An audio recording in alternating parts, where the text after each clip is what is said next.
Hi అండి, ఎలా ఉన్నారు? Welcome to Sivakumari kitchen. ఈరోజు నేను చూపించబోయే రెసిపీ ఏంటంటే ఎంతో రుచికరమైన చింతకాయ పచ్చడి అండి. వాన చింతకాయల పచ్చడి అండి ఇది. ఈ రోజుల్లో ఇప్పుడు వర్షాకాలంలో వస్తాయి కాబట్టి వీటిని వాన చింతకాయలు అంటారు. చూడండి ఎంత టేస్ట్గా ఉంటుందంటే అంత టేస్ట్గా ఉంటుంది. ఇప్పుడు మార్కెట్లో దొరుకుతాయండి. ఇప్పుడు వాన చింతకాయలు చిన్న చిన్నగా ఉంటాయి చింతకాయలు. ఆ చింతకాయల్ని తీసుకొచ్చి మనము పచ్చడి చేసుకుని టేస్ట్ చేసామంటే ఇక అసలు వదలకండి. అసలు ఇప్పుడు ఎలా తయారు చేసుకోవాలో ఇప్పుడు చూద్దాము. చూడండి, చింతకాయలతోటి నేను పచ్చడి తయారు చేయబోతున్నాను. ఎలా తయారు చేయాలో ఇప్పుడు చూపిస్తానండి. ఇప్పుడు వాన చింతకాయలు అంటారు వీటిని. చిన్న చిన్నగా ఉంటాయి, వర్షాకాలంలో ఉంటాయి కాబట్టి ఇప్పుడిప్పుడే వస్తున్నాయండి. చింతకాయలు అనేవి చక్కగా కడిగి పెట్టుకున్నాను. ఇలా చిన్న చిన్నగా తుంపి పెట్టుకున్నాము. ఇప్పుడు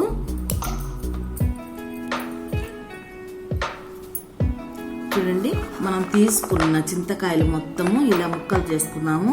దీనికి ఇంకా గింజలు పట్టలేదండి, చాలా టేస్ట్గా ఉంటాయి. ఇప్పుడు గింజలు పట్టకుండా ఉన్నదండి. ఇప్పుడు మార్కెట్లో దొరుకుతాయి, ఇప్పుడిప్పుడే వస్తున్నాయి. ఇవి వర్షాకాలం వస్తాయండి. వాన చింతకాయలు అంటాం, చిన్న చిన్నగా ఉంటాయి. ఇప్పుడు ఇవి లోపల గింజలు అవి లేకుండా ఉన్నాయి.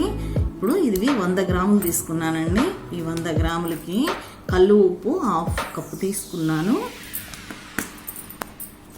10 పచ్చిమిరపకాయలు తీసుకున్నానండి. స్పూను పసుపు తీసుకున్నాను. చూడండి, ఇవి మనము తుంపి పెట్టుకున్నాం కదా, వీటిని చక్కగా మిక్సీ జార్లో వేసుకుంటున్నాను.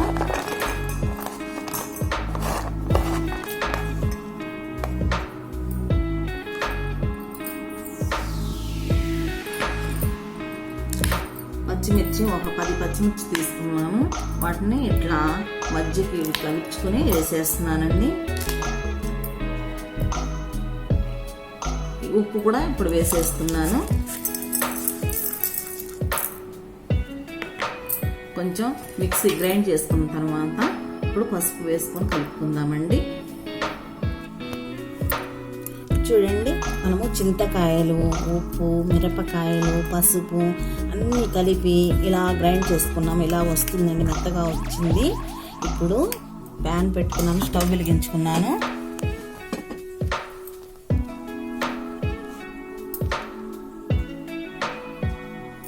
ఇప్పుడు 1 కప్పుకి కొంచెం తక్కువగా శనగ నూనె వేస్తున్నాను.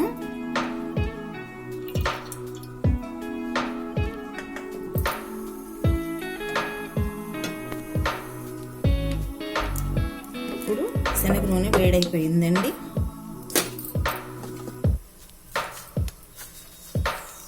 ఒక స్పూను ఆవాలు వేస్తున్నానండి.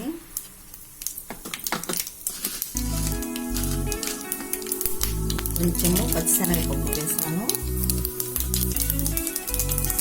కొంచెం మినపగుళ్ళు వేసాను. కొంచెం జీరా వేసాను.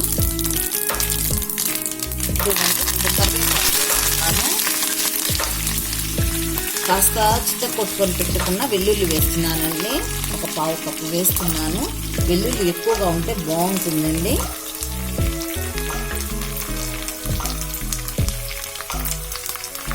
చూడండి, వెల్లుల్లి దూరగా వేయించుకుందాము ఇవన్నీ.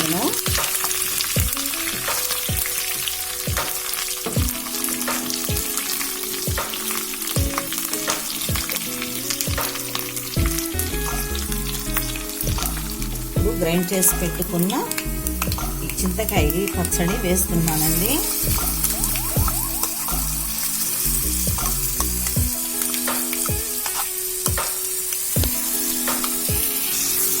చూడండి, వెల్లుల్లి, కరివేపాకు అవన్నీ దూరగా వేయగాయండి. ఇప్పుడు చింతకాయ పచ్చడి వేసేసాను. ఇది కూడా కొంచెం లైట్గా వేయించుకుందామండి. ఇప్పుడు మనము 1 స్పూను ఇంగువ వేసుకుందాము.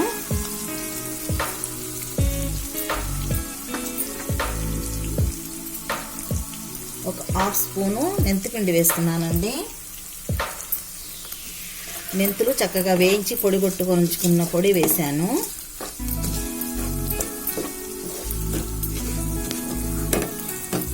ఇది కాస్త దోరగా వేయించుకుందామండి. కాస్త మరి పచ్చివాసన లేకుండా చక్కగా కాస్తంత వేయించుకుంటే చాలా చక్కగా వస్తుంది, చక్కగా టేస్ట్ వస్తుందండి.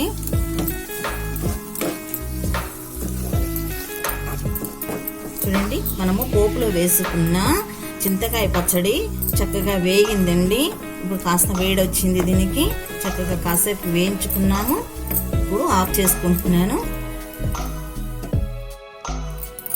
చూడండి, వాన చింతకాయల పచ్చడి రెడీ అయిందండి. ఎంతో టేస్ట్గా ఉంటుంది. ఎక్కువ పులుపు ఉండదు, అలాగని తక్కువ ఉండదు. చక్కగా ఇప్పుడు పులుపు వచ్చి రానట్లుగా బాగుంటాయండి. ఇప్పుడు చింతకాయలు ఇలా చేసుకున్నామంటే ఎంతో టేస్ట్గా ఉండే చింతకాయ పచ్చడి బాగుంటుందండి. మీకు అందరికీ నచ్చుతుందని అనుకుంటాను. నచ్చినట్లయితే లైక్ చేయండి, మీ ఫ్రెండ్స్ అందరికీ షేర్ చేయండి, సబ్స్క్రైబ్ చేయండి. మంచి రెసిపీతో మళ్ళీ కలుద్దామండి. Thank you.